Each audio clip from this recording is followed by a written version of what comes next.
اللہ وبرکاتہ۔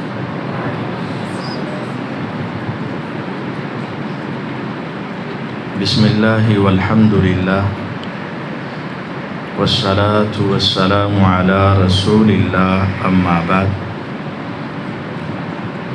اللہم صلی علی محمد وعلی آل محمد کما صلیت علی ابراہیم وعلی آل ابراہیم انک حمید مجید۔ اللہم بارک علی محمد وعلی آل محمد کما بارکت علی ابراہیم وعلی آل ابراہیم انک حمید مجید۔ رب اشرح لی صدری ویسر لی امری واحلل عقدۃ من لسانی یفقہوا قولی واجعل لی وزیرا من اہلی۔ اعوذ باللہ السمیع العلیم من الشیطان الرجیم، بسم اللہ الرحمن الرحیم۔ وما محمد الا رسول قد خلت من قبلہ الرسل افإن مات او قتل انقلبتم على اعقابکم ومن ينقلب على عقبيه فلن يضر الله شيئا وسيجزي الله الشاكرين۔ وقال جل وعلا يا أيها الرسول بلغ ما أنزل إليك من ربك وإن لم تفعل فما بلغت رسالته والله يعصمك من الناس إن الله لا يهدي القوم الكافرين۔ رسول اللہ صلی اللہ علیہ وسلم کی نبوت والی ساری زندگی دو حصوں پر مشتمل ہے، اور اسلام کا پھیلاؤ اور اسلام کی دعوت انہی دو حصوں کے ساتھ دنیا تک پہنچی، اور وہ دو حصے دعوت و جہاد تھے۔ آپ نے ساری زندگی اسلام کی دعوت بھی دی اور اسلام کو سر بلند کرنے کے لیے جہاد اور قتال بھی کیا، اور اگر دوسرے انداز میں دیکھا جائے تو وہ دعوت بھی جہاد کا ہی ایک حصہ ہے۔ زبان سے اسلام پھیلایا جائے تو وہ لسانی زبانی جہاد ہے،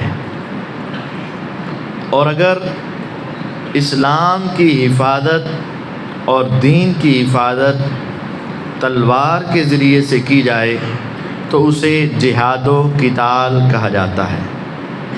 پیغمبر علیہ الصلاۃ والسلام نے مدینہ طیبہ کے اندر جانے کے بعد دوسرے سال سے ہر سال کوئی نہ کوئی غزوہ اور جہاد میں حصہ لیا، اور کچھ غزوات بڑے اہم ہوئے، ان کو بڑے اختصار کے ساتھ آپ کے سامنے رکھنا ہے۔ سن 2 ہجری میں ابو سفیان رضی اللہ عنہ، اب وہ اللہ کی جنتوں کے مہمان ہیں، اس وقت وہ ابھی مسلمان نہیں ہوئے، اور قریش، مکہ کے قریش، ان کا تجارت کا ساز و سامان شام سے آتا تھا، اور وہ ایک قافلہ لے کر شام سے مکے کی طرف واپس آ رہے تھے، اور ان کے پاس 50,000 دینار کی مالیت کے مطابق کوئی سامان تھا، 50,000 دینار مالیت، اور 1,000 اونٹ، اور اس کی حفاظت پر صرف 40 افراد۔ نبی کریم صلی اللہ علیہ وسلم کے صحابہ جب مکہ سے مدینہ ہجرت کر کے آئے تو مشرکین مکہ نے ظلموں کی انتہا کر دی. جو بھی آنے لگا اس کو ستایا، تنگ کیا، مال و دولت چھین لیا، حتیٰ کہ اولاد اور بیوی بچے بھی چھین لیے، اور ان کی جائیدادوں پر عیاشیاں کرنے لگے. جو مسلمان مکہ سے ہجرت کر کے مدینے آئے، ان کی جائیدادیں، ان کا مال و دولت، ان کی ساری پراپرٹی پر مشرکین مکہ نے قبضہ کیا تھا. تو اب مسلمانوں کو ایک موقع ملا کہ وہ اپنا حق واپس لے لیں اور دشمن کو مالی اعتبار سے کمزور کر دیں. تو آپ اس قافلے کی طرف صحابہ کو لے کر روانہ ہوئے کہ 40 افراد ہیں، 50,000 دینار کی مالیت ہے اور 1,000 اونٹ ہے. آپ چلے گئے. لیکن ابو سفیان رضی اللہ عنہ بہت سمجھدار انسان تھے. انہوں نے اپنے قافلے سے آگے ایک شخص رکھا تھا جو حالات کا جائزہ لیتا اور پیچھے خبر دیتا. جب اس نے دیکھا کہ مسلمانوں کا ایک قافلہ ان کی تلاش میں ہے تو اس نے ابو سفیان رضی اللہ عنہ کو بتا دیا. ابو سفیان رضی اللہ عنہ زمزم بن عمر غفاری کو بھیجتے ہیں کہ جلدی جاؤ، مکے جا کر شور مچا دو اور وہاں ان سے کہو کہ لٹ گئے، قافلہ لٹ گیا اور نعوذ باللہ محمد صلی اللہ علیہ وسلم نے تمہارے مال پہ قبضہ کر لیا. اب وہ گیا، پہاڑ پہ چڑھا، صدا لگائی، کپڑے پھاڑے. مشرکین مکہ کو غصہ آیا. ابو جہل اینڈ کمپنی سارے کہنے لگے ان کی جرت کیسے ہوئی، ہمارے مال کی طرف یہ دیکھیں. 1300 افراد کا قافلہ مکہ سے روانہ ہو گیا حضور سے لڑائی کرنے کے لیے. 1300 افراد، 200 گھوڑے، 600 زیریں اور بے شمار اونٹ لے کر آ گئے. جب راستے میں آئے ابو سفیان رضی اللہ عنہ نے راستہ چینج کیا، وہ بھی بچ کر نکل گئے. حضور علیہ السلام کو جب خبر ملی کہ ابو سفیان قافلہ لے کر بچ کر چلے گئے لیکن ابو جہل اینڈ کمپنی آ گئی لڑائی کرنے کے لیے، تو آپ نے اس وقت صحابہ سے پھر مشورہ کیا اب کیا کریں، ابو جہل سے لڑیں یا واپس جائیں.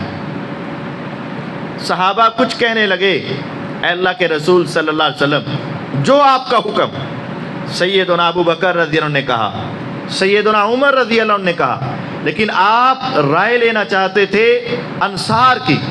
تو اس وقت پھر انصار نے بہت حوصلہ افزا باتیں کی. مقداد بن اسود رضی اللہ عنہ، سعد بن معاذ رضی اللہ عنہ، انہوں نے حضور کو کہا حضور ہم ایسے نہیں ہیں جو اصحاب موسیٰ کی طرح ہو جائیں، اذهب انت وربک فقاتلا انا ہاہنا قاعدون. نہیں، ایسا نہیں ہوگا. آپ ہمیں کہیں تو سمندروں میں کود جائیں، کہیں تو پہاڑوں سے ٹکرا جائیں، جہاں کہیں گے لڑیں گے، آگے لڑیں گے، پیچھے لڑیں گے، دائیں لڑیں گے، بائیں لڑیں گے، جو حکم ہوگا سو کریں گے. آپ ہمیں حکم دیں.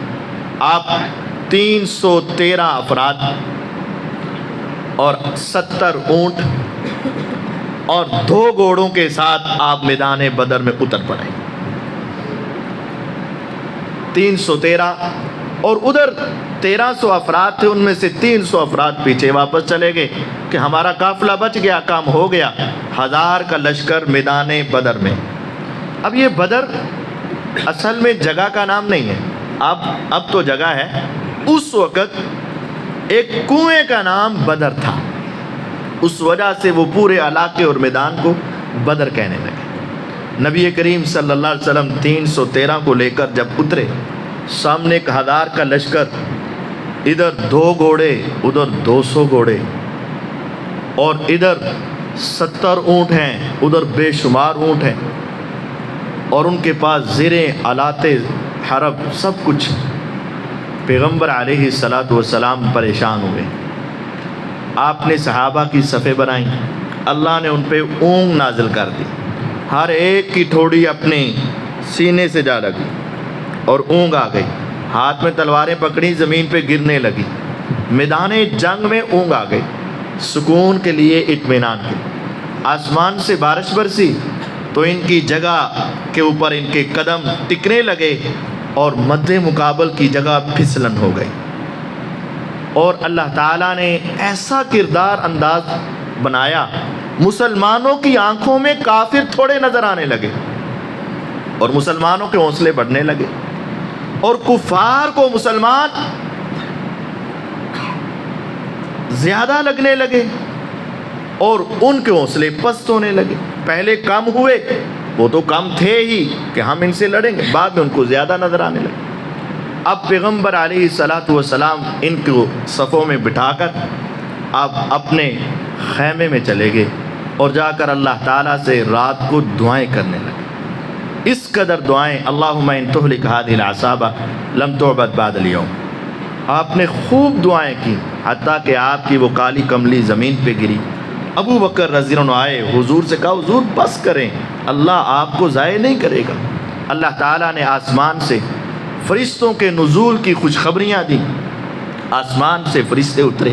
اگلا دن ہوا، دشمن سے مٹ بھیڑ ہوئی، ادھر سے عتبہ شیبہ ولید آئے، ادھر سے علی حمزہ اور ابو عبیدہ بن جراح رضی اللہ عنہ آئے۔ مسلمانوں کا مقابلہ ہوا، 70 کافر مارے گئے، 70 کافر قیدی ہوئے، مسلمان صرف 13 یا 12 شہید ہوئے یا 14 شہید ہوئے، اور مسلمانوں کو فتح ہوئی، کفار دم دبا کے بھاگ گئے۔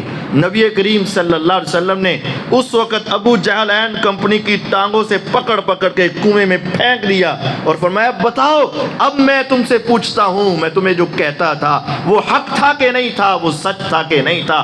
مسلمان جب میدان میں لڑے، آسمان والا رب ان کو دیکھ رہا تھا۔ اطلع اللہ علی اہل بدر، میرے رب نے سارے پردے ہٹا کر اہل بدر کو دیکھا اور اعلان فرمایا اعملوا ما شئتم انی قد غفرت لکم، اے بدر میں اسلام کی خاطر لڑنے والو، آج کے بعد زندگی میں جو چاہو سو کرو، رب نے تمہارے اگلے پچھلے سارے ہی معاف کر دیے، کوئی گناہ نہیں تمہارے حق میں۔ اعملوا ما شئتم، جو چاہو سو کرو، انی قد غفرت لکم، رب نے تمہیں معاف کر دیا ہے۔ بدر کے اندر جو لڑے ان کی ایسی عظیم خوبی ہے، صحابہ احد میں بھی لڑے، خندق میں لڑے، حنین میں لڑے، لیکن حنین والوں کو کبھی حنینی نہیں کہا جاتا، احد والوں کو کبھی احدی نہیں کہا جاتا، لیکن بدر والوں کو کیا کہا جاتا ہے؟ بدری ہے۔ یہ بدری صحابی ہے۔ بدری کا مطلب جنتی تھا، بدری کا دوسرا معنی جنتی تھا۔ ابو بکر رضی اللہ عنہ بدری، عمر رضی اللہ عنہ بدری تھے، بدری کا معنی جنتی تھا۔ علی رضی اللہ عنہ بدری تھے، لیکن عثمان رضی اللہ عنہ نہیں جا سکے بدر میں۔ کیوں؟ حضور کی بیٹی سیدہ رقیہ رضی اللہ عنہا بیمار تھیں۔ آپ نے فرمایا تم گھر میں رہ کر اپنی بیوی میری بیٹی کی تیمارداری اور خدمت کرو، رب تمہیں گھر بیٹھے ہی اس کے برابر ثواب عطا کر دے گا۔ نبی کریم صلی اللہ علیہ وسلم کو اللہ نے بڑی عظیم فتح دی۔ اگلا سال آیا تو احد ہو گیا۔ احد کے اندر دشمن اپنا بدلہ لینے کے لیے پہلے سے زیادہ تیاری کر کے آیا، اور اب کی بار 3000 افراد، 3000 اونٹ، 700 زریں، بہت زیادہ تیاری کر کے احد کے اندر دشمن پھر آ گئے۔ نبی کریم صلی اللہ علیہ وسلم نے صحابہ سے مشورہ کیا کہ مدینے میں رہ کر لڑیں یا باہر نکل کر۔ مشورے میں اختلاف ہوا، بالآخر یہ پاس ہوا کہ باہر احد کے پاس جا کے لڑیں گے۔ احد پہاڑ بڑی عظیم چیز ہے۔ میرے آقا کہا کرتے تھے ھذا جبل یحبنا ونحبہ، انسان تو میرے ساتھ پیار کرتے ہی کرتے ہیں، لوگوں یہ احد پہاڑ بھی میں محمد سے محبت کرتا ہے صلی اللہ علیہ وسلم، احد پہاڑ بھی مجھ سے محبت کرتا ہے، ہم اس سے محبت کرتے ہیں، یہ ہم سے محبت کرتے ہیں۔ میرے آقا علیہ السلام صحابہ کو لے گئے، 1000 افراد گئے، لیکن اب عبداللہ بن ابی منافق راستے سے 300 بندے واپس لے آیا، ہماری نہیں مانی، ہم نے کہا تھا مدینے میں رہ کے لڑیں، آپ باہر نکل گئے، یہاں لڑائی کا موقع نہیں، واپس آ گیا۔ اور یہ ہوتا ہے، منافق ایسا ہی کرتے ہیں کہ موقع پر آ کر دھوکہ دیتے۔ اب 700 مسلمان اور سامنے 3000 کا لشکر، 3000 کا لشکر، 700 مسلمان، اور ان کے دلوں کے اندر پچھلے جذبات، انتقامی کارروائیاں۔ سوچ و فکر. نبی کریم صلی اللہ علیہ وسلم صحابہ کی ابھی صفحے بنا رہے ہیں. بڑے بڑے عظیم واقعات پیش آئے, بہت بہت واقعات. عمیر بن حمام رضی اللہ تعالیٰ عنہ فرماتے ہیں کہ میں اس طرح ایسے اپنی جھولی کے اندر کھجوریں ڈال کر کھا رہا تھا.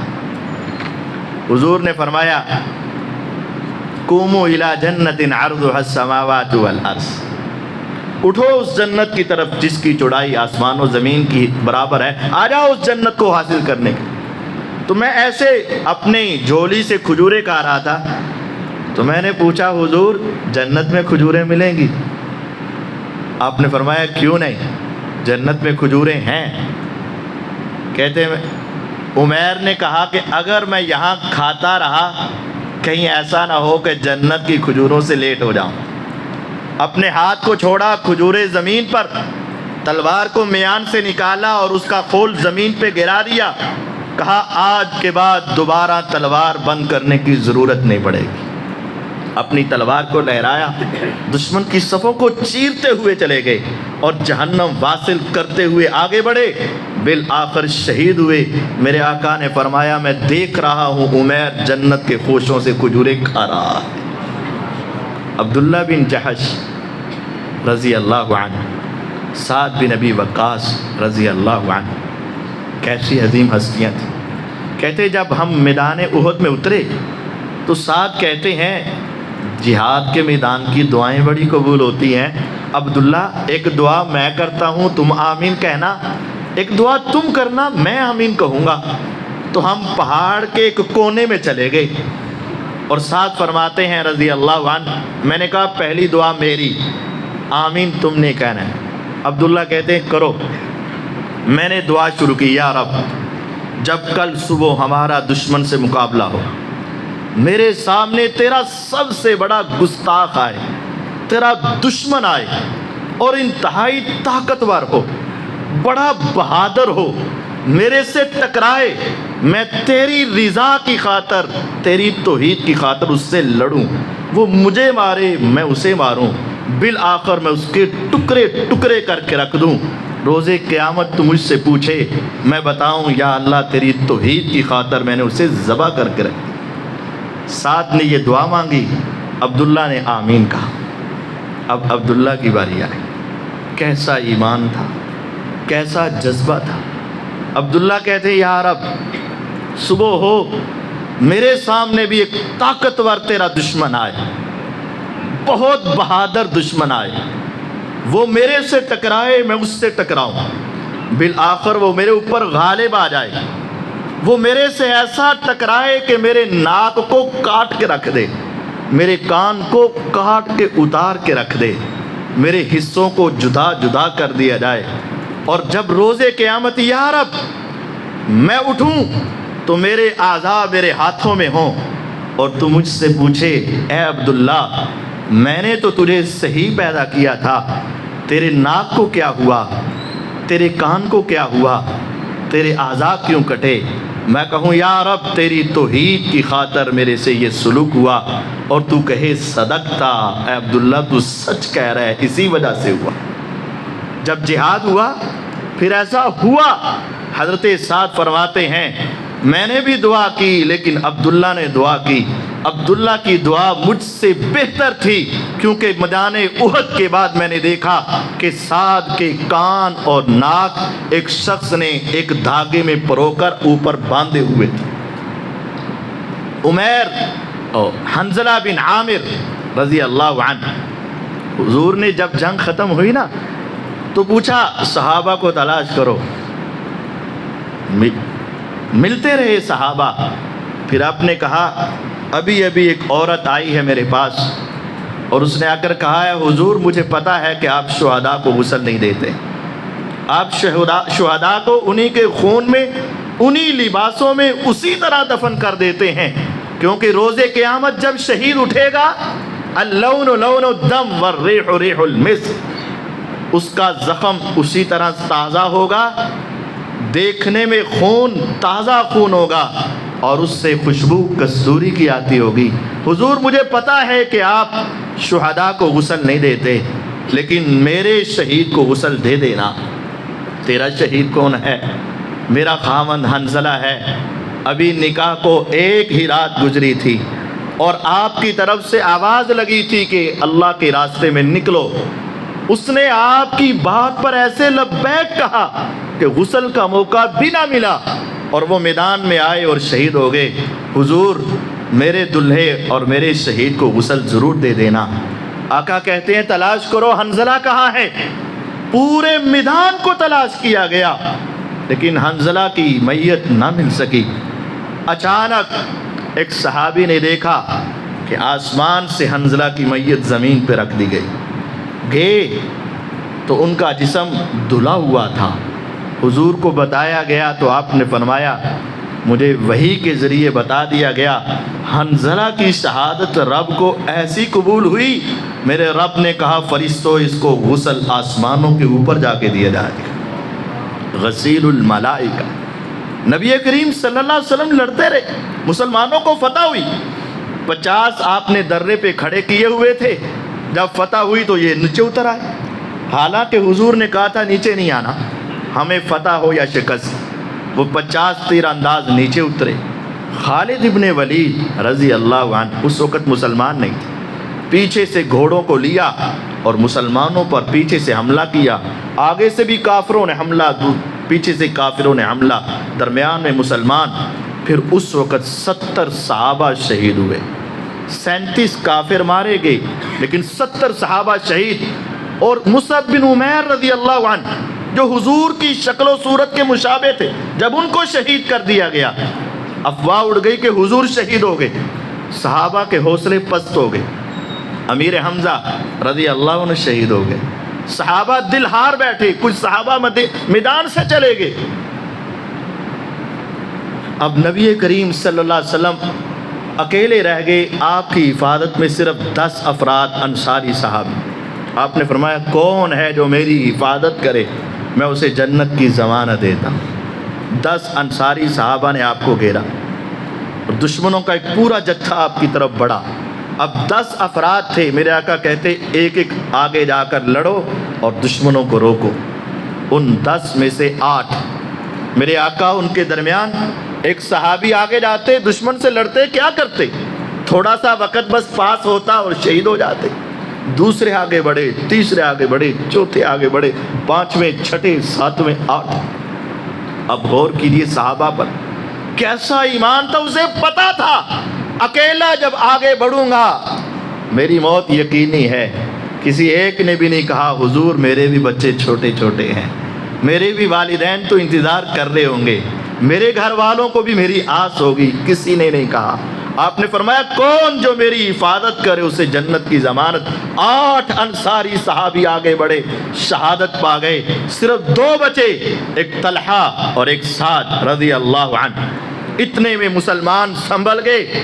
ابو بکر عمر رضی اللہ عنہ دوڑتے ہوئے آئے، صحابہ اڑتے ہوئے حضور کی طرف آئے، دشمنوں کو پیچھے کیا، لیکن ان کے آنے سے پہلے پہلے میرے آقا کو زخم لگ چکے تھے۔ حضرت سعد کے بھائی کافر تھے، اس نے زور سے آپ کو پتھر مارا، آپ ایک کھائی میں گرے، گڑھے میں گرے اور آپ کا دانت شہید ہو گیا۔ آپ اٹھے، باہر نکلنے لگے، عبداللہ بن کمعہ نے تلوار زور سے ماری، آپ کے کندھے پہ گہرا زخم آیا۔ آپ پھر دوبارہ سنبھلے، اس ظالم نے دوبارہ تلوار آپ کے چہرے پہ ماری، آنکھ سے تھوڑا سا نیچے آپ کو لگی۔ آپ نے لوہے کا ایک خود اور لوہے کی ٹوپی پہن رکھی تھی جس نے آپ کا چہرہ بھی ڈھانپ رکھا تھا، اور وہ تلوار اس کے اوپر لگی، لوہے کی وہ سنگلی آپ کے چہرے کے اندر کھب گئی۔ ابو بکر رضی اللہ عنہ آئے، ابو عبیدہ بن جراح رضی اللہ عنہ آئے۔ ابو عبیدہ کہتے ہیں ابو بکر رک جاؤ، ساری زندگی تم سعادتیں سمیٹتے رہے ہو، آج یہ مجھے نکالنے کا موقع دو۔ حضور کے چہرے پہ اپنا منہ رکھا، دانتوں کے ساتھ زور سے کھینچا، وہ سنگلی باہر تو نکل آئی لیکن ان کے دانت بھی شہید ہو گئے، ٹوٹ گئے۔ نبی کریم صلی اللہ علیہ وسلم کے گہرے زخم آئے اور پھر آپ کو اٹھا کر ایک اونچی پہاڑی کے اوپر چڑھا کر بٹھا دیا گیا۔ حضور نے صحابہ سے کہا ذرا خاموش رہو، ابو سفیان اس وقت بپھر گئے، کافر تھے اس وقت، مسلمانوں کو زخم زیادہ آ گئے، اور جا کر کہنے لگا افیکم محمد صلی اللہ علیہ وسلم، کیا محمد زندہ ہے صلی اللہ علیہ وسلم؟ آپ نے کہا خاموش رہو. یہ بھی ایک حکمت عملی تھی. اس نے کہا ابو بکر زندہ ہے، آپ نے کہا خاموش رہو. اس نے کہا خطاب کا بیٹا عمر زندہ ہے. آپ اس ترتیب سے سمجھ جائیں کہ مشرکین اور کفار بھی سمجھتے تھے ترتیب کیا ہے. پہلے کون؟ محمد، اس کے بعد کون؟ ابو بکر، اس کے بعد کون؟ عمر. حضور نے کہا خاموش رہو. جب تینوں کی باری کسی نے جواب نہ دیا تو اس نے نعرہ لگا دیا اولو حبل، حبل کی جے، حبل جیت گیا. جب اس نے حبل کا نام لیا، بتوں کا نام لیا، پھر توحید کی غیرت آئی. محمد صلی اللہ علیہ وسلم نے فرمایا جواب دو اس کو. آپ نے فرمایا، عمر فرماتے ہیں حضور کیا جواب دیں؟ فرمایا تم کہو اللہ اعلی و اجل، اللہ مولانا ولا مولا لکم، اللہ سب سے اعلیٰ ہے، اللہ اجل ہے. تجھے اللہ ذلیل کرے، اللہ کی قسم محمد بھی زندہ ہیں صلی اللہ علیہ وسلم، ابو بکر بھی زندہ ہیں، عمر بھی زندہ ہیں رضی اللہ عنہما، ہم سبھی زندہ ہیں. پھر اس نے کہا کہ ہمارا بدلہ برابر ہو گیا، بدر میں تم جیتے، احد میں ہم جیت گئے. فرمایا نہیں، بدلہ برابر نہیں، جو تمہارے مرے وہ جہنم میں گئے، جو ہمارے شہید ہوئے وہ جنتوں میں گئے. برابر کیسے ہو گیا؟ پھر مسلمان اکٹھے ہوئے، ابو سفیان کے قافلے کے پیچھے لگے اور ان کو بھگا دیا. مسلمانوں کو فتح ہوئی لیکن نقصان بھی زیادہ، ان کے 37 مسلمانوں کے 70. پتہ ہے وجہ کیا بنی؟ وجہ مسلمانوں کی صرف ایک غلطی، اور وہ غلطی کیا ہے؟ حضور کے حکم کی نافرمانی. فتح تھی لیکن غلطی کیا ہوئی کہ انہوں نے درہ چھوڑ دیا. کتنا بڑا نقصان ہوا حضور کے ایک حکم عدولی کی وجہ سے، اتنا بڑا نقصان. مسلمانوں کو فتح ہوئی، مسلمان آئے، حضور کو بہت گہرے زخم لگے. امی عائشہ رضی اللہ تعالی عنہ کہتی ہیں حضور لگتا ہے کہ آج سے بڑھ کر آپ کے اوپر کبھی ظلم نہیں ہوا کہ چہرے پہ، سر پہ، دانتوں میں، کندھے پہ اتنے زخم اور خون کی فوارے. آپ نے فرمایا عائشہ نہیں، یہ میری کیفیت تم دیکھ رہی ہو بہت پریشان کن ہے، لیکن اس سے بھی زیادہ ظلم میرے اوپر اس وقت ہوا جب میں توحید کی دعوت لے کر طائف کی بستی میں گیا تھا. حضور پر بہت ظلم ہوئے، یا جہاد کے میدان میں یا دعوت کے میدان میں. دعوت و جہاد یہ آپ کی زندگی کا مقصد تھا. پھر 1 سال بعد 5 ہجری میں اب سارا عالم کفر اکٹھا ہوا اور مسلمانوں پہ چڑھ دوڑے. 10,000 کافر اکٹھے ہو گئے اور مسلمانوں سے ٹکرانے کے لیے آئے. اب یہودی بھی اکٹھے ہو گئے، عیسائی بھی ان سے مل گئے، اور مشرکین بھی مل گئے، منافقین بھی مل گئے. اب 10,000 کے لشکر کا مقابلہ. حضور صحابہ سے کہتے کیا کریں؟ سلمان فارسی رضی اللہ تعالیٰ عنہ نے کہا حضور ہم ایسا کرتے ہوتے ہیں جب دشمن کا مقابلہ نہ کر پاتے ہوں تو ہم اپنے تک پہنچنے نہیں دیتے، خندق اور گھڑے کھود دیتے ہیں. آپ نے فرمایا چلو کھودو. پھر مدینے کے 2 طرف پہاڑ، ایک طرف پیچھے آبادی اور وہاں قبیلہ بنو قریظہ، اور سامنے کا ایک علاقہ. آپ نے فرمایا دائیں پہاڑ، بائیں پہاڑ، پیچھے آبادی، صرف ان کے آنے کا راستہ تو سامنے ہے. 5 کلومیٹر کا لمبا فاصلہ، 5 کلومیٹر خندق کھودی گئی، 12.5 فٹ چوڑی، 10 فٹ گہری پتھریلی زمین کو کھودنا بغیر کسی مشینری کے، صرف گینٹیاں اور کسی کے ساتھ کھودنا کوئی آسان نہیں تھا. آج ایک قبر کھودنی پڑے نا تو کئی گھنٹے لگ جاتے ہیں، اور وہ پتھریلی زمین ہو اور 5 کلومیٹر کا فاصلہ ہو اور 10 فٹ گہری ہو، 12.5 فٹ چوڑی ہو. اتنی بڑی خندق کھودنا آسان نہیں تھا.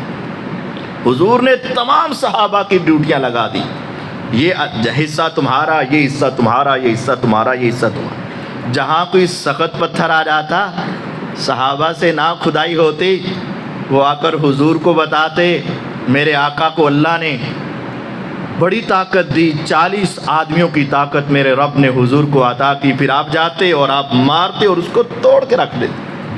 ایک جگہ پہ آپ کو بلایا گیا، آپ نے پہلی ضرب لگائی، آپ نے فرمایا شام فتح ہو گیا، دوسری ضرب لگائی، فرمایا روم بھی فتح ہو گیا، تیسری ضرب لگائی، فرمایا ایران بھی فتح ہو گیا، اور اتنے میں وہ پتھر بھی ٹوٹ گیا۔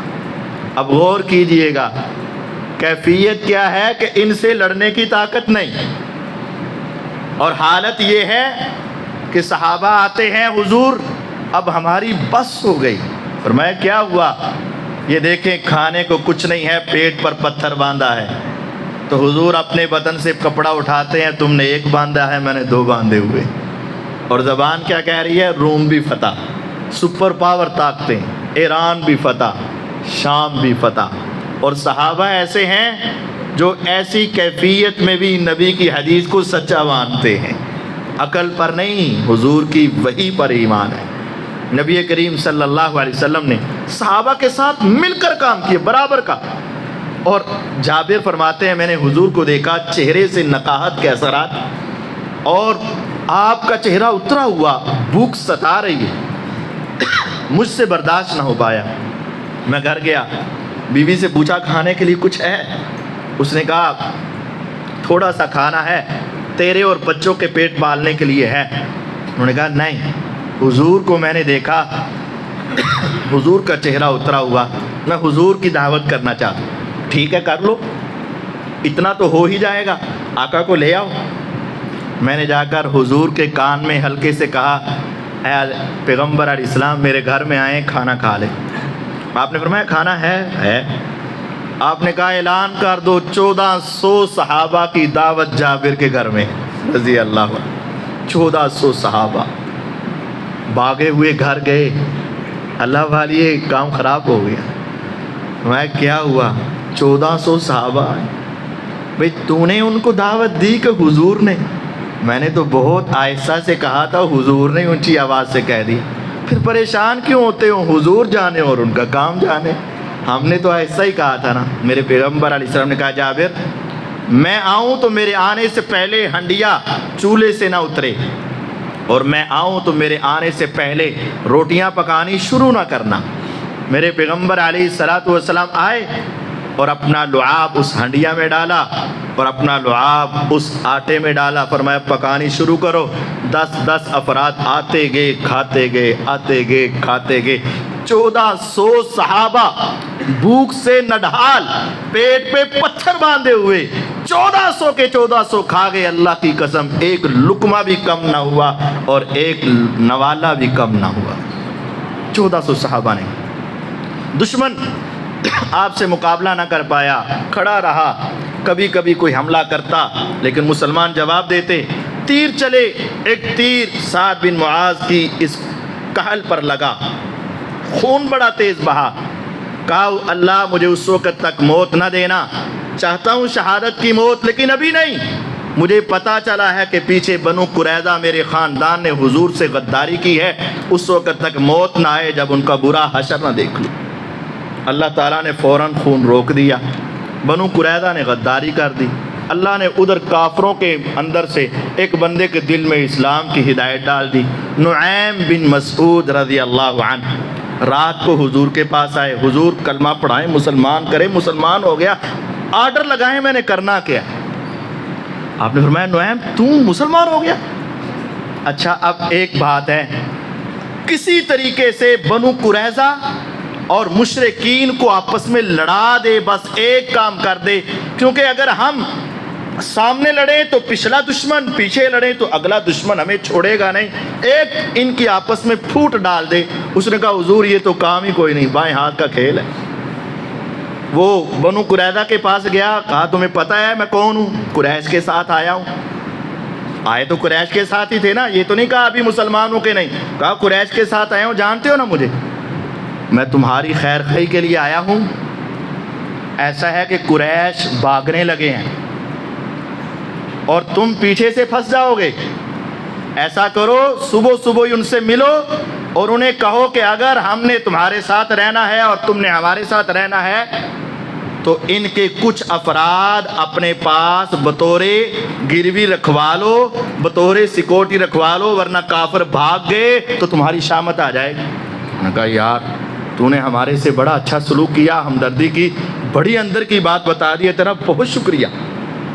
اور یہ صبح ان کے پاس گئے اور کہا بات سنو، بنو قریظہ کی اندر اندر سے حضور سے ڈیل ہو گئی ہے، اب انہوں نے تم سے بندے مانگنے ہیں، اور جب انہوں نے بندے دینے ہیں تو انہوں نے پکڑ کے سارے مسلمانوں کے قیدی بنا دینا ہے، دیکھنا ذرا بندے نہ دینا ان کو۔ اب دونوں طرف بات کر دی۔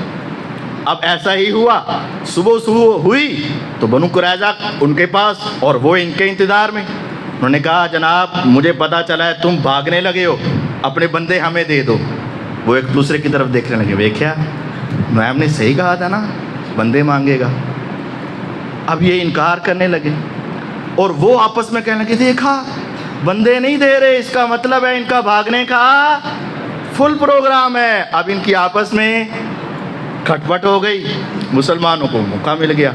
اللہ تعالیٰ نے رات کو ایسی ہوائیں اتاری، وَأَنزَلَ جُنُودًا لَّمْ تَرَوْهَا وَعَذَّبَ الَّذِينَ كَفَرُوا وَذَلِكَ جَزَاءُ الْكَافِرِينَ۔ اس وقت مسلمان اتنی ٹینشن میں آ گئے تھے، وَبَلَغَتِ الْقُلُوبُ الْحَنَاجِرَ وَتَظُنُّونَ بِاللَّهِ الظُّنُونَ۔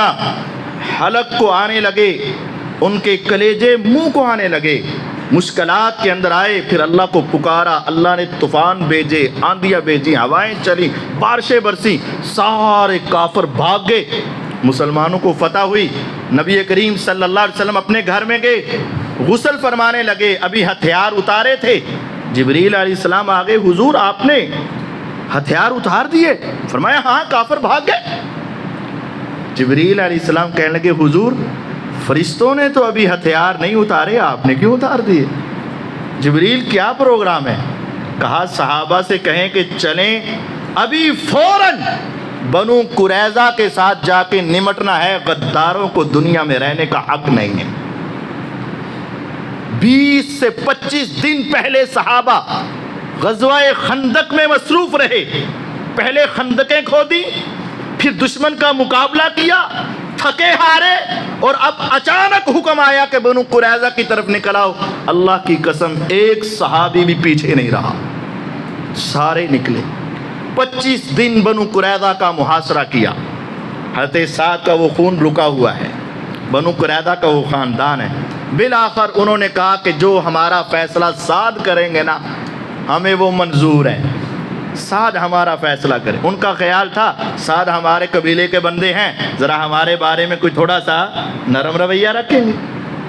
سعد رضی اللہ عنہ کو بلایا گیا، ان کو کیا پتا تھا کہ ان کی غیرت ایمانی کس قدر جوش میں ہے۔ نبی کریم صلی اللہ علیہ وسلم نے فرمایا سعد یہ تیرے خاندان کے لوگ کہہ رہے ہیں جو فیصلہ تو کرے گا ہم اسی کو قبول کریں گے۔ فرمایا حضور اگر میرا فیصلہ ماننا ہے تو پھر بات یہ ہے کہ جتنے ان کے لڑنے والے لوگ ہیں یعنی جوان ہیں ان سب کو قتل کر کے رکھ دیا جائے، جتنی عورتیں ہیں ان کو قیدی کر کے غلام بنا کے رکھا جائے، اور جتنے بچے ہیں ان کو بھی اپنے غلام بنا لیا جائے، اور جتنے بوڑھے ہیں ان کو اسلام کی دعوت دی جائے ورنہ ان کو بھی قتل کر دیا جائے۔ نبی کریم صلی اللہ علیہ وسلم نے فرمایا اے سعد جو فیصلہ تیرا زمین پہ ہے وہی فیصلہ آسمان والے رب کا عرش پر ہے۔ 400 یہودی اس روز قتل کیے گئے بنو قریظہ کے۔ مسلمانوں کو اللہ تعالیٰ نے بہت بڑی بڑی فتح دی۔ پھر آپ نے فرمایا آج کے بعد کوئی کافر مسلمانوں پہ چڑھائی نہیں کرے گا۔ بدر میں وہ آئے تھے، احد میں وہ آئے تھے، خندق میں وہ آئے تھے، لیکن آج کے بعد ہمیشہ مسلمان جائیں گے، کسی کافر کو مسلمانوں پہ حملہ کرنے کی جرت نہیں ہوگی۔ پھر ایسا ہوا جب تک مسلمان جہاد سے مخلص رہے، جب تک مسلمان اپنے دین سے مخلص رہے، پھر خیبر بھی فتح ہوا، پھر غزوہ موتا بھی ہوا، غزوہ تبوک بھی ہوا، پھر حنین بھی ہوا، سارے غزوے ہوئے، مسلمانوں کو اللہ نے ہمیشہ فتح عطا کی۔ اور بالآخر 8 ہجری کو حضور 10,000 کا لشکر لے کر مکہ کی طرف روانہ ہوئے۔ جس مکہ سے رات کی تاریکی میں حضور نکلے، آج حضور 10,000 کا لشکر لے کر اسی مکہ کی طرف روانہ ہو 8 ہجری میں۔ پیغمبر علیہ الصلاۃ والسلام جب مکہ میں داخل ہونے لگے تو عباس رضی اللہ عنہ کے پاس ابو سفیان رضی اللہ عنہ آگے۔ ابو سفیان آئے، عباس یہ کون ہے؟ کہا ابو سفیان کلمہ پڑھ لے، مسلمان ہو جائے، اچھا رہ جائے گا، ورنہ آج کے بعد پھر تمہارا کوئی ٹھکانہ نہیں ہوگا۔ ابو سفیان رضی اللہ عنہ مسلمانوں کے سب سے بڑے دشمن تھے۔ عباس رضی اللہ عنہ حضور کے خچر پر پیچھے بٹھا کر ابو سفیان کو حضور کے پاس لے آئے۔ راستے میں لوگوں نے روکنا چاہا، لیکن جب حضور کا خچر دیکھتے تو پھر کچھ نہ کہتے، اور حضور کے پاس پہنچے، کلمہ پڑھا کے مسلمان کر دی۔ نبی کریم صلی اللہ علیہ وسلم وہاں پہنچے، مکہ کو فتح کیا۔ پیغمبر علیہ الصلاۃ والسلام نے بیت اللہ کو بتوں سے پاک اور صاف کیا، اور آپ نے اس کے اندر پھر نماز پڑھی، دعائیں مانگیں، باہر نکلنے لگے تو حضرت علی رضی اللہ عنہ فرماتے ہیں حضور ایسا کیجئے گا، یہ چابیاں مجھے دے دیجئے گا، چابیاں بیت اللہ کی مجھے دے دیں۔ آپ نے سنی انسنی کا پھر کہا حضور یہ چابیاں آج کے بعد ہمیں دے دیں۔ آپ نے سنی انسنی کا دروازے پر پہنچے تو آپ نے ایک اعلان کیا۔ آپ نے کہا این عثمان بن طلحہ الحجبی، عثمان بن طلحہ الحجبی کو بلاؤ، کہاں ہے وہ؟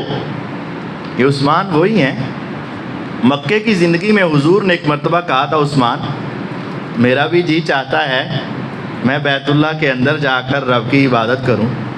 عثمان نے آگے سے جھڑک دیا، حضور کو نازیبا کلمات کہے، تیری ہمت ہے، تمہاری عزت ہے، تمہارا مقام ہے، اس میں جاؤ، یعنی حضور کو بہت نازیبا کلمات کہے۔ حضور پریشان ہو کر رک گئے، لیکن آج حضور کہتے ہیں چابیاں دے دیں، حضور اندر گئے، باہر آئے، کہا عثمان کہاں ہے؟ اب عثمان پریشان تھے کہ لگتا ہے کہ اب کوئی سخت آرڈر آئے گا۔ ان اللہ یأمرکم ان تؤدوا الامانات الی اہلہا، آسمان سے آیت آئی جو امانت لی ہے اسی کو واپس لوٹا دو۔ حضور نے کہا عثمان یہ چابی پکڑ، عثمان نے پکڑ لی، کہا یہ چابی صرف تجھے نہیں دی، یہ چابی صرف تمہیں نہیں دی، یہ قیامت تک تیری نسل میں رہے گی۔ جو تم سے چھیننا چاہے گا اللہ اسے ایسے پگھلا دے گا، ختم کر دے گا جیسے پانی کے اندر نمک پگھل جاتا ہے۔ آج بھی وہ چابی عثمان بن طلحہ الحجبی رضی اللہ عنہ کے خاندان میں ہے، اور آج بھی ان کا عقیدہ توحید ہے، اور آج بھی ان کا عقیدہ اہل سنت والجماعت کا عقیدہ ہے۔ جس کے ہاتھ پہ میرے آقا نے چابی رکھی، کلمہ پڑھا، مسلمان ہوئے، فرمایا قیامت تک یہ چابی تمہارے ہاتھ میں رہے گی۔ اگر تمہیں کسی موقع پر حق اور باطل کا پہچان نہ ہو، سچ اور جھوٹ کا پتہ نہ چلے، کھرے اور کھوٹے کا پتہ نہ چلے، جب تم کسی مشکلات میں پھنس جاؤ، ادھر جاؤں یا ادھر جاؤں، یہ عالم یہ کہتا ہے، یہ مفتی یہ کہتا ہے، میں اپنا عقیدہ کیا بناؤں، سوچ کیا بناؤں، فکر کیا بناؤں، میں اپنا نظریہ کیسا رکھوں؟ دیکھ لینا اس کو جس کو گارنٹی دی تھی محمد الرسول اللہ صلی اللہ علیہ وسلم نے، قیامت تک چابی کے متوالے تم رہو گے۔ آج دیکھ لو، نہ وہ مزار پرست ہیں نہ وہ بت پرست ہیں، نہ وہ مزار پرست ہیں نہ وہ بت پرست ہیں۔ عقیدہ توحید انہی کا ہے، عقیدہ رسالت کے اوپر ایمان صحیح انہی کا۔ آج بھی چابی ان کے، حضور نے چابی ان کو دے دی، فرمایا سارے مکے کو اکٹھا کیا جائے۔ مکے والوں کو اکٹھا کیا تو حضور نے فرمایا بتاؤ آج تمہارے ساتھ کیا سلوک ہوگا؟ سارے کہنے لگے آپ برائی کا بدلہ برائی سے نہیں دیتے۔ فرمایا لا تثریب علیکم اليوم، جاؤ آج میں وہی جملہ بولوں گا جب یوسف علیہ السلام کے سامنے ان کے بھائی آئے، 11 بھائی آئے، جنہوں نے کنویں میں پھینکا تھا رب نے اٹھا کے تخت پہ بٹھایا تھا، تم نے بھی میرے قتل کے سازشیں اور منصوبے بنائے تھے، میرے رب نے آج مجھے بیت اللہ کے اوپر عزت دی ہے۔ فرمایا آج میں وہی جملہ بولوں گا جو میرے بھائی یوسف علیہ السلام نے بولا تھا، لا تثریب علیکم اليوم، آج تمہارے اوپر کوئی ڈانٹ ڈپٹ نہیں، میں نے تم سب کو معاف کر دیا۔ مکہ فتح ہو، حضور نے اگلے سال حج کا موقع آیا، مسلمانوں نے حج کرنا چاہا، سیدنا ابو بکر صدیق رضی اللہ عنہ امیر حج بنے، حج کیا، 9 ہجری ہوئی۔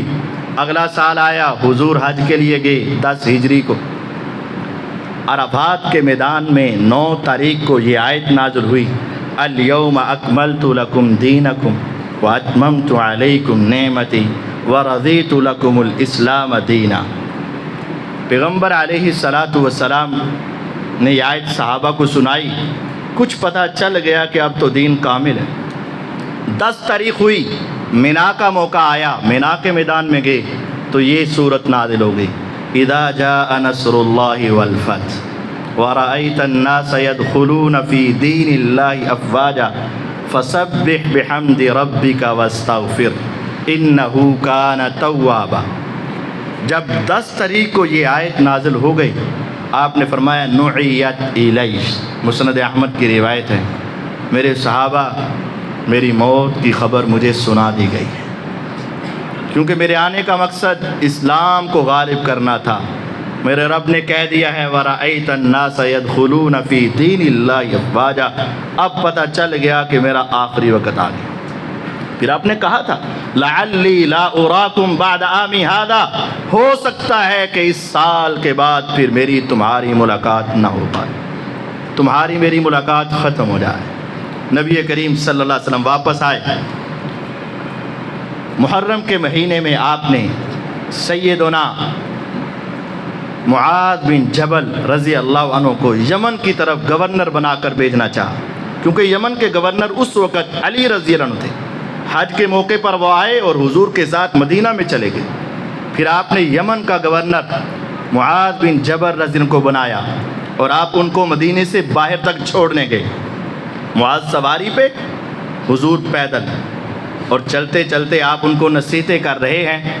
یہ وہ معاذ ہیں ساری دنیا کہتی ہے حضور ہمیں آپ سے پیار ہے، لیکن حضور معاذ کے ہاتھ کو پکڑ کے کہتے ہیں معاذ اللہ کی قسم میں محمد کو تجھ سے پیار ہے صلی اللہ علیہ وسلم۔ کیسا عظیم موقع ہوگا، کیسا خوبصورت منظر ہوگا کہ حضور کے 2 ہاتھ ہوں، درمیان میں معاذ کا ہاتھ ہو، آقا نے پکڑا ہو، زبان سے یہ کہہ رہے ہوں واللہ انی لاحبک فی اللہ، اے معاذ اللہ کی قسم مجھے تجھ سے اللہ کی خاطر پیار ہے۔ پھر فرمایا معاذ جاؤ یمن کے اندر، اور فرمایا ہو سکتا ہے یہ تیری اور میری بھی آخری ملاقات ہو۔ معاذ جب تم یمن سے آؤ فتمر بقبری و مسجدی، ہو سکتا ہے کہ جب آؤ تو میری قبر بن چکی ہو اور میری مسجد کے پاس آؤ، میرے تیرے ملاقات نہ ہو۔ معاذ تو پہلے ہی رنجیدہ تھے، لیکن جب آپ نے معاذ رضی اللہ تعالی عنہ نے جب یہ آگے ہو جائیں، تھوڑا آگے ہو جائیں، آگے ہو جائیں تھوڑا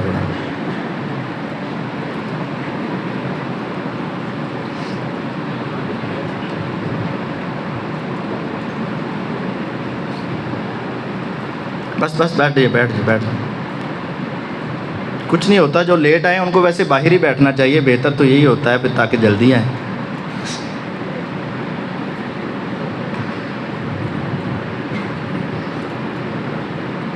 بہرحال اس طرح نا پریشانی ہوتی ہے، ایسے نہیں کرنا چاہیے۔ کہاں بات پہنچی تھی؟ معاذ رضی اللہ تعالیٰ عنہ کو نبی کریم صلی اللہ علیہ وسلم نے فرمایا معاذ ہو سکتا ہے کہ تو میری قبر کے پاس سے گزرے اور تیری میری آخری ملاقات ہو۔ سیدنا معاذ رضی اللہ تعالی عنہ اس وقت کافی رنجیدہ تھے، حضور سے دور ہو رہے تھے، غم تو پہلے ہی بہت تھا، لیکن جب یہ کلمات سنے تو اب وہ اپنے صبر کے اوپر قابو نہ پا سکے اور خوب پھوٹ پھوٹ کر رونے لگے۔ آپ نے فرمایا معاذ نہیں رو، یہ آواز نکال کر رونا شیطان کی طرف سے، اور یاد رکھ ان اولیائی من الناس المتقون من کانوا وحیث کانوا۔ معاذ میرے سب سے قریبی دوست اور روز قیامت میرے ہمسائے وہی ہوں گے جن کے دلوں میں اللہ کا ڈر ہوگا۔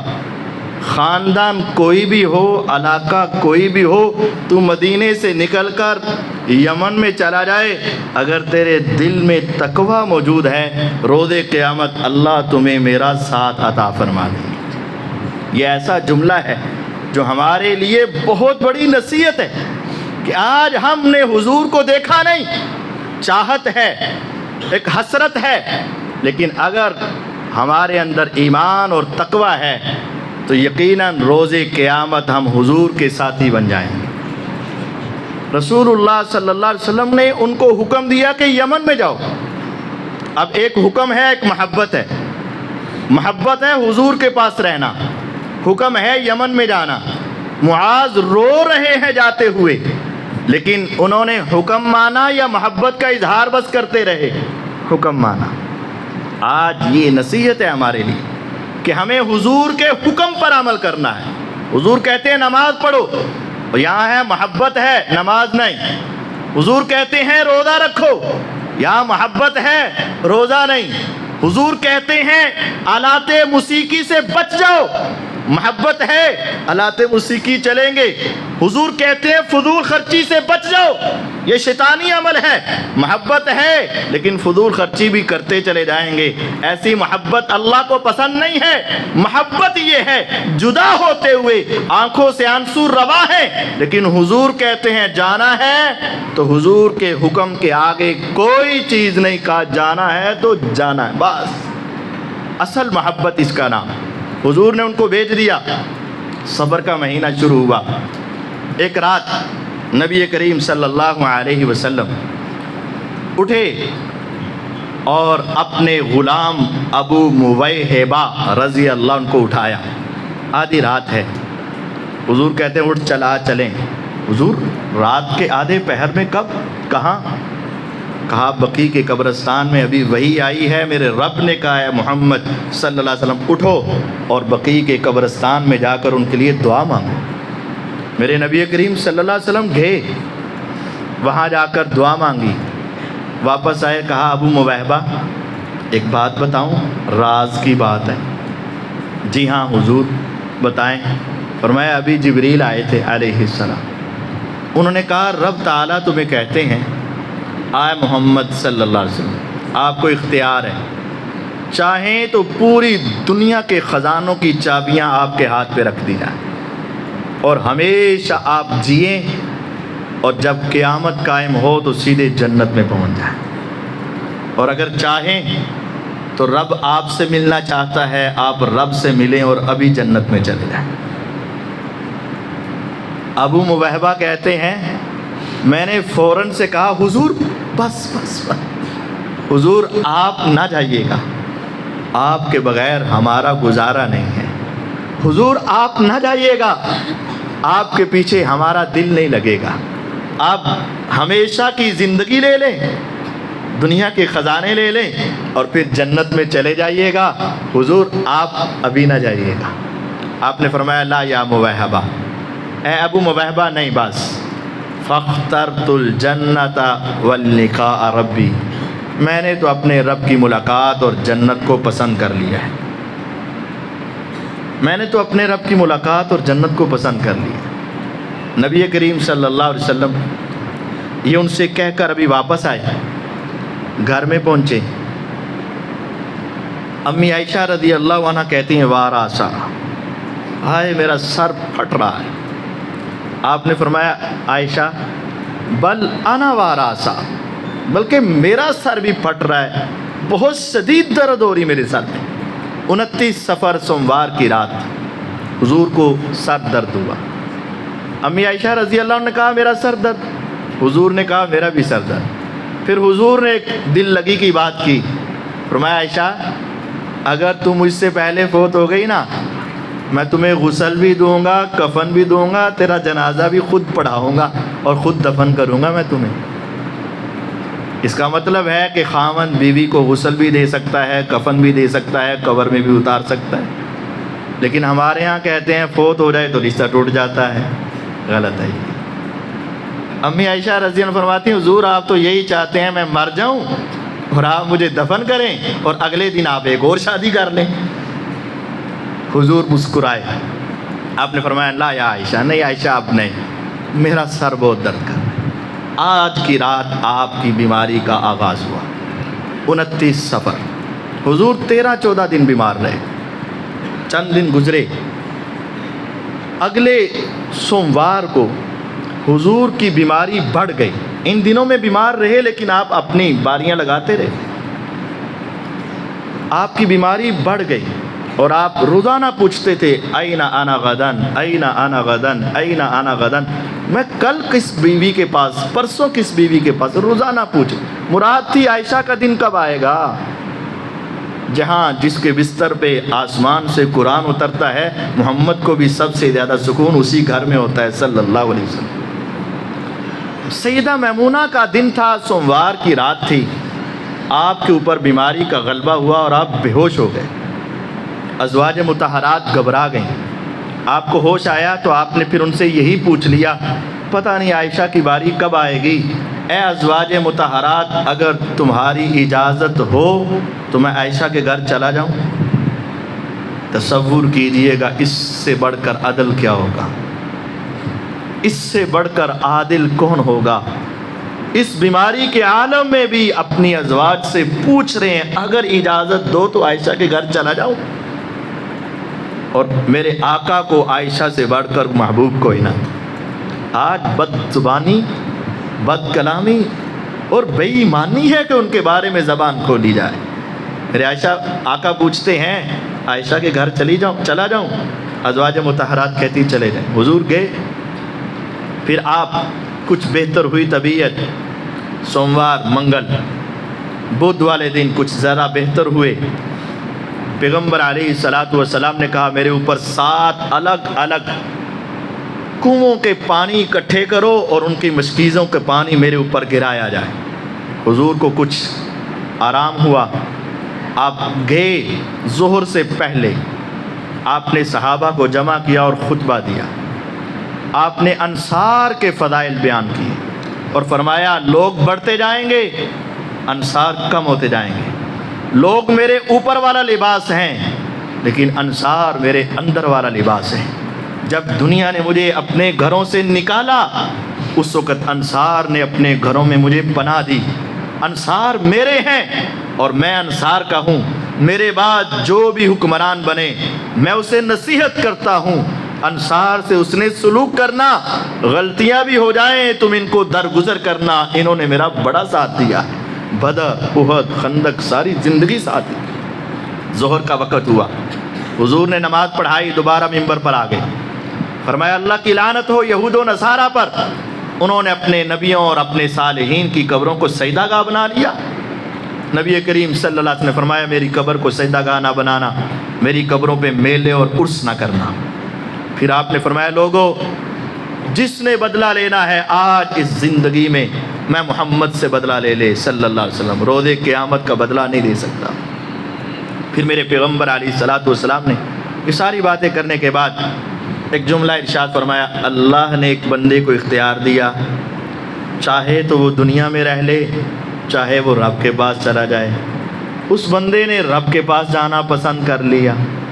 ابھی یہ جملہ کہنا ہی تھا کہ پاس بیٹھے ایک بوڑھے شخص، غار کے ساتھی، حضر کے ساتھی، سفر کے ساتھی، سفید دھاڑی، صرف یہ جملہ سننا تھا کہ اللہ نے ایک بندے کو اختیار دیا وہ دنیا میں رہے یا رب سے ملاقات کرے، اور اس نے رب کی ملاقات کو پسند کر لیا۔ دھاڑے مار کر رونا شروع ہو گیا وہ بوڑھا شخص۔ صحابہ کہتے ہیں ہم نے دیکھا انہیں کیا ہوا، رو کیوں رہے ہیں، اللہ سے ملاقات کوئی غلط ہے؟ لیکن بعد میں پتہ چلا وہ ہم میں سب سے زیادہ نبی کی حدیث کو سمجھنے والے، حضور کے مزاج کو پہچاننے والے تھے، اور وہ ابو بکر صدیق تھے رضی اللہ عنہ۔ وہ سمجھ گئے تھے کہ حضور بتا رہے ہیں لوگوں یہ تمہاری میری آخری ملاقات ہے، میں اس دنیا سے جا رہا ہوں۔ عقبہ بن عامر کہتے ہیں میں نے اس کے بعد حضور کو کبھی میں نے ممبر پر نہیں دیکھا، یہ آپ کا آخری خطبہ تھا۔ پیغمبر علیہ السلام نیچے اترے، گھر چلے گئے، اگلے دن آئے، آپ کی طبیعت جمعرات کا دن کافی پریشان کن۔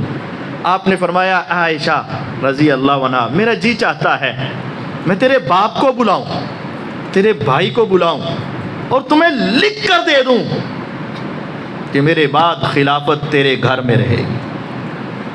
لیکن پھر کہا آسمانوں پہ رب اور زمین پہ صحابہ ابو بکر کے علاوہ کسی کو مسلح پہ کھڑا ہونے ہی نہیں دیں گے اور کسی کو خلیفہ مانیں گے ہی نہیں۔ پھر آپ گھر میں رہے، پھر آپ نے کہہ دیا، صحابہ آئے تو آپ نے کہہ دیا لاؤ قلم دعات کچھ لکھ دوں جو پہلے آپ نے ابو بکر کی خلافت کا لکھانا تھا۔ پھر کہا لکھ دوں۔ عمر رضی اللہ عنہ آئے، صحابہ آئے، علی رضی اللہ عنہ آئے، انہوں نے کہا حضور بیمار ہیں، بیماری کی شدت بڑھ رہی ہے، حضور آپ ٹھیک ہو جائیں پھر لکھوا لیں گے، کتاب اللہ سنت رسول ہے، کوئی ضرورت نہیں، آپ آرام کریں۔ بعض نے کہا نہیں لکھنے دے، بعض نے کہا نہیں آرام کریں۔ پتہ تو تھا کہ کیا لکھنا ہے، کہ ابو بکر کی خلافت لکھنی ہے، بخاری میں۔ حضور نے کہا شور نہیں کرو، یہاں سے چلے جاؤ۔ شام کا وقت ہوا تو آپ نے پھر غسل فرمایا۔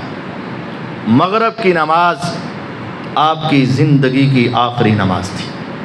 آپ گئے، مغرب کی نماز پڑھائی۔ ام الفضل سیدنا عباس رضی اللہ عنہ کی بیوی عبداللہ بن عباس کی والدہ کہتے ہیں حضور نے آخری نماز مغرب کی نماز پڑھائی جس میں سورت پڑھی والمرسلات عرفا فالعاصفات اسفا۔ یہ وہی سورت ہے جس کے بارے میں حضور کہتے ہیں اس سورت نے مجھے بوڑھا کر دیا ہے، اس کو پڑھتا ہوں تو مجھے بہت اللہ کا ڈر آتا ہے، میں بوڑھا ہو چکا ہوں اس سورت کو پڑھ پڑھ۔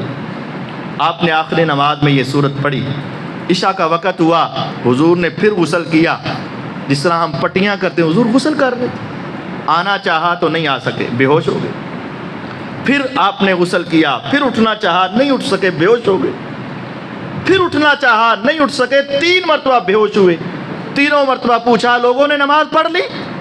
ایک ہی فکر، آنکھ کھلتی ہے تو ایک جملہ اصل الناس، نماز پڑھ لی؟ لا یا رسول اللہ وہم ینتظرون، حضور نہیں آپ کے انتظار میں، میرے اوپر پانی ڈالو میں ابھی جاتا ہوں نماز پڑھاتا ہوں۔ اٹھنے لگے تو پھر بے ہوش۔ 3 مرتبہ یہ پوچھا اصل الناس اصل الناس اصل الناس۔ جب 3 مرتبہ کے بعد ہمت جواب دے دی، فرمایا مروا ابا بکر فلیصلی بالناس، کہہ دو ابو بکر کو کہ مصلی سنبھال لے، ابو بکر سے کہہ دو کہ مصلی سنبھال لے۔ 17 نمازیں ابو بکر رضی اللہ عنہ نے پڑھائیں۔ عشاء اگلا دن سارا جمعے کا، ہفتے کا سارا دن، اتوار کا سارا دن، 15 وہ نمازیں، ایک عشاء 16 اور 17ویں نماز فجر کی نماز سوموار کے دن۔ فجر کی نماز پڑھا رہے ہیں ابو بکر رضی اللہ عنہ۔ حضور نے اپنی کھڑکی سے دروازہ کھولا اور پردہ پیچھے ہٹایا اور آپ صحابہ کو دیکھ کر مسکرائے۔ حضور کب مسکرائے؟ جب صحابہ نماز پڑھ رہے تھے۔ جب صحابہ کا امام کون تھا؟ ابو بکر صدیق رضی اللہ عنہ تھے۔ مقتدی کون تھے؟ عمر فاروق تھے، عثمان غنی تھے، حیدر کرار تھے، حسنین کریمین تھے، سارے مقتدی تھے۔ امام ابو بکر صدیق تھے، وہ حضور کا پودا جو پہلے ایک شخص سے شروع ہوا تھا، آج سینکڑوں لوگ مسجد میں نماز پڑھ رہے ہیں۔ حضور نے دیکھا تو مسکرائے، نور کی تجلیاں نکلیں۔ صحابہ کہتے ہیں خوشی کے مارے قریب تھا کہ ہماری نماز ٹوٹ جاتی، ابو بکر پیچھے ہٹنے لگے۔ فرمایا ابو بکر نہیں، اب مصلی تیرا ہے۔ میرے آقا نے پردہ نیچے کیا، پیچھے ہٹ گئے۔ نماز ختم ہوئی، علی رضی اللہ جلدی سے گھر گئے، حضور سے ملاقات کی، پوچھا حضور کیا احوال؟ کہا ٹھیک۔ باہر آئے، عباس رضی اللہ نے پوچھا علی بتا میرے بھتیجے کا کیا حال ہے؟ کہا اصبح بحمد اللہ بارعہ، کافی بہتر ہے اب۔ جب اس نے کہا نا ٹھیک ہے، عباس سمجھ گئے، کہا علی میری بات سن علیحدہ ہو کر، انی رأیت وجوہ بنی عبد المطلب عند الموت، میں نے عبد المطلب کے خاندان کو پہچانا ہے جب بیماری کے بعد ایک دم بالکل صحیح ہو جاتے ہیں، اس کا مطلب ہے کہ وہ ان کی زندگی کا آخری دن ہوتا ہے۔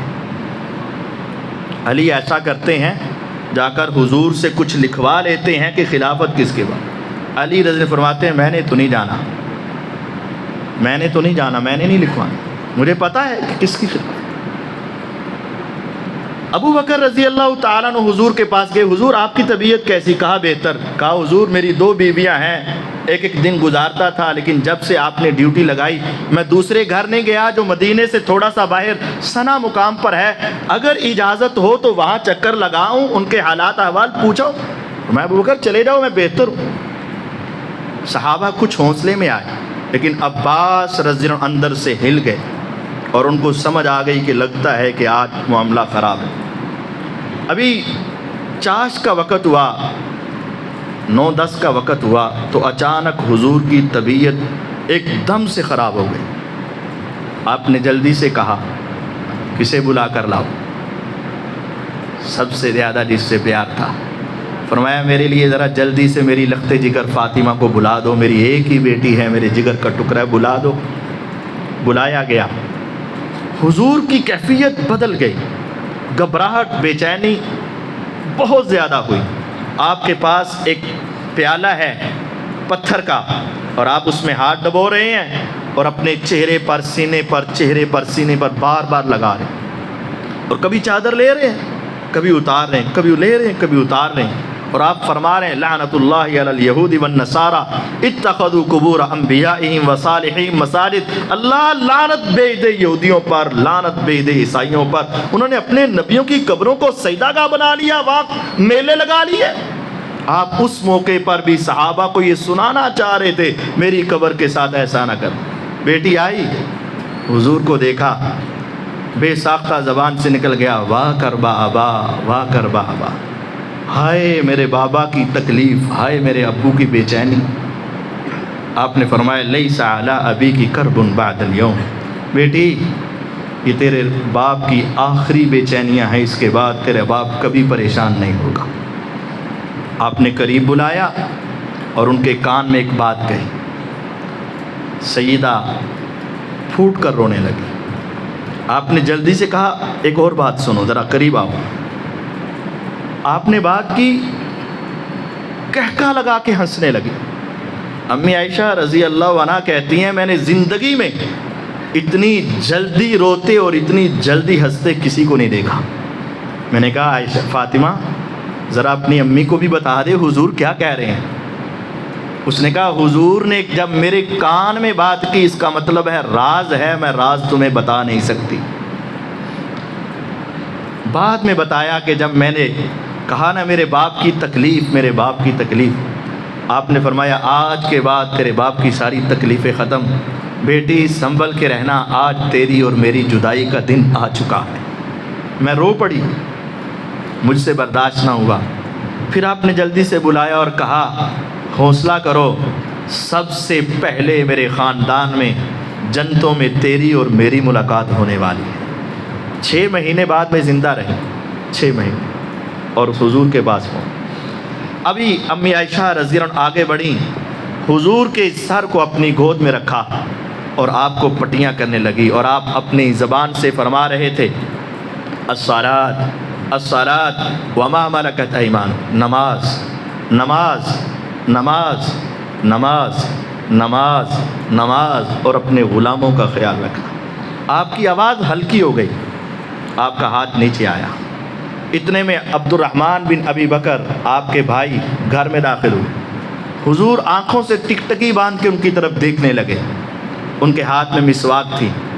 امی عائشہ حضور کے مزاج اور آپ کے اشاروں کو سمجھتی، پوچھا حضور مسواک چاہیے؟ کہا ہاں۔ جلدی سے اپنے بھائی سے مسواک پکڑی اور حضور کو دی۔ نکاہت اور کمزوری اتنی ہے کہ چبا نہیں سکے۔ کہا حضور ٹھہرو۔ امی عائشہ نے اپنے منہ میں لے کر مسواک کو چبایا، دھویا نہیں، حضور کو اسی طرح دے دیا۔ جمع اللہ ریقی و ریقہ، اللہ نے میرا اور آپ کا تھوک بھی آخری روز ایک جگہ پہ اکٹھا کر دیا۔ حضور نے اسی مسواک کو لے کر مسواک چبائی، پھر آپ نے اپنا ہاتھ کو آسمانوں کی طرف اٹھایا، اللہم بالرفیق الاعلی، اللہم بالرفیق الاعلی، اللہم بالرفیق الاعلی، اس طرح کیا اور آپ کا ہاتھ نیچے، آنکھیں بند، اور صحابہ کی ہچکیاں بن گئیں۔ امی عائشہ رضی اللہ عنہا رونے لگیں۔ پورے مدینے میں انس فرماتے ہیں جب حضور آئے ہمیں ایسے لگا کہ مدینے کے اندر روشنی آ گئی، جب حضور گئے تو ایسے لگا جیسے رات کی تاریکی پڑ گئی۔ سیدہ فاطمہ سمجھدار تھیں، لیکن اس وقت کہنے لگی، یا اباتا اجاب ربا دعا، یا اباتا من جنت الفردوس ماوا، یا اباتا الی جبریل ننعا، اے پیارے ابا جان آپ کو رب نے بلایا اور آپ اتنی جلدی چلے گئے۔ اے پیارے ابا جان جنت آپ کا ٹھکانہ ہے، ابو جان آپ چلے جائیں، جب جبریل آئیں گے نا میں ان کو بتا دوں گی کہ آپ میرے باپ اس دنیا میں نہیں ہیں، میں ان کو بتا دوں گی اب تیرا وحی کا سلسلہ بند ہو چکا ہے۔ امی عائشہ رضی اللہ عنہ کی گود میں حضور اس دنیا سے چلے گئے۔ سیدنا علی رضی اللہ عنہ، حضرت عباس رضی اللہ عنہ، فضل بن عباس رضی اللہ عنہ اور حضور کے غلام صالح نے حضور کو غسل دینے کا پروگرام بنایا۔ جب غسل دینے لگے تو سوچ میں پڑ گئے کہ لباس اتاریں یا نہ اتاریں۔ اللہ نے سب کے اوپر اونگ طاری کر دی، ٹھوڑیاں سینے سے لگ گئیں، سب سو گئے۔ کونے سے آواز آئی، کمرے کے کونے سے، حضور کا لباس نہیں اتارنا، اسی طرح غسل دے دو۔ اٹھے، پتہ نہیں چلا آواز کس کی، اسی طرح غسل دیا۔ اور حضور کو سوموار کو فوت ہوئے، 12 ربیع الاول، منگل اور بدھ، سوموار کو فوت ہوئے۔ صحابہ کو بلایا گیا، ابو بکر رضی اللہ عنہ مقام سے آئے، آپ کی طرف سیدھے آئے، چہرے سے پردہ ہٹایا، پیشانی پہ بوسہ لیا، فرمایا اللہ آپ پر 2 موتیں جمع نہیں کرے گا، ایک تھی جو آنی آ گئی، جب آپ اٹھیں گے اب جنت میں ہی جائیں گے، میں روز قیامت اٹھیں گے۔ مسجد میں گئے، صحابہ حواس کھو بیٹھے، پورے مدینے میں کہرام مچا۔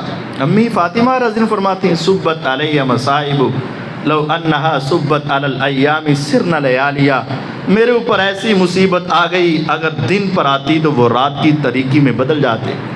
سارے صحابہ رو رہے، عمر رضی اللہ عنہ حواس کو بیٹھے، کہا جس نے کہا نا نبی فوت ہو گئے میں تلوار سے اس کی گردن اتار دوں۔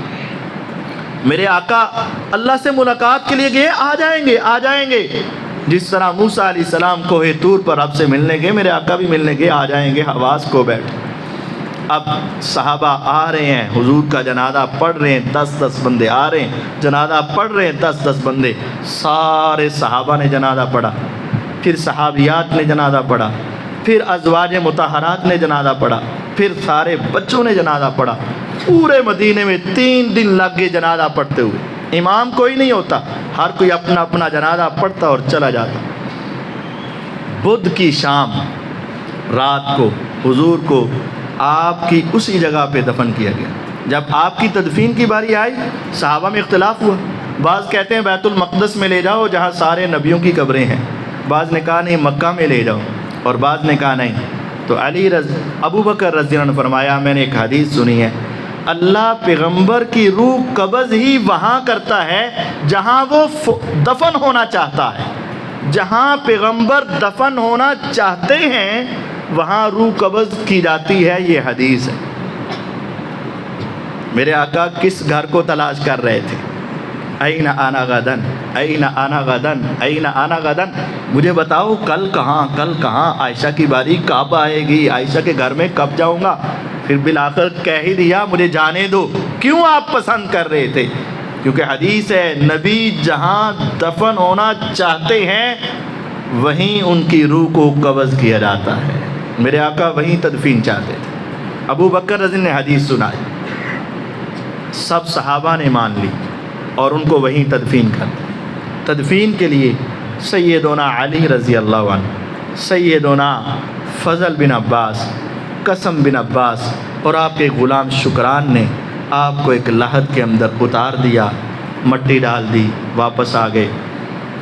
جب مٹی ڈال کے آئے نا تو امی فاطمہ رضی اللہ عنہا نے انس کو بلایا، انس بات تو سن، 10 سال میرے باپ نے کبھی تمہیں جھڑکا بھی نہیں تھا، تو 10 سال میرے باپ کی خدمت کرتا رہا۔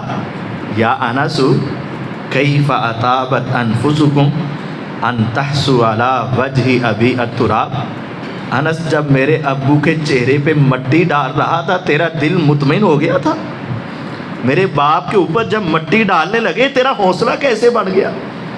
صحابہ صحابیات بہت رویا کرتے تھے، اور عمر عثمان رضی اللہ کئی مرتبہ حضور کے تذکرے میں ایسے گم ہوتے، قریب سے گزرنے والا گزر جاتا، سلام بھی لے لیتا، ان کو پتہ ہی نہیں چلتا۔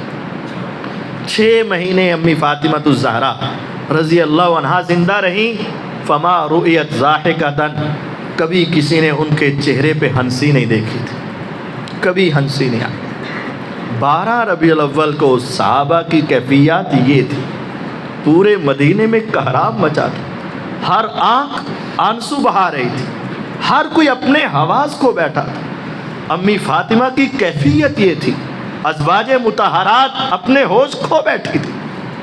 ابو بکر رضی اللہ عنہ نے تو سنبھالا، لیکن عمر رضی اللہ جیسا بھی شخص اپنے حواس کھو بیٹھا تھا۔ لیکن افسوس کہ ہمارے ہاں آج 12 ربیع الاول کو کیا ہوتا۔ خدا را پیغمبر کے ساتھ محبت کریں، ان کے ساتھ عقیدت رکھیں، ان کے ساتھ احترام کا رشتہ جوڑیں، ان کی سیرت اور سنت پر عمل کریں، اور ان کی پیدائش کے اوپر ایسے معاملات اور وفات کا جشن نہ منائیں۔ آپ کے علم میں ہونا چاہیے، نوجوان نسل کے علم میں ہونا چاہیے، 1988 سے پہلے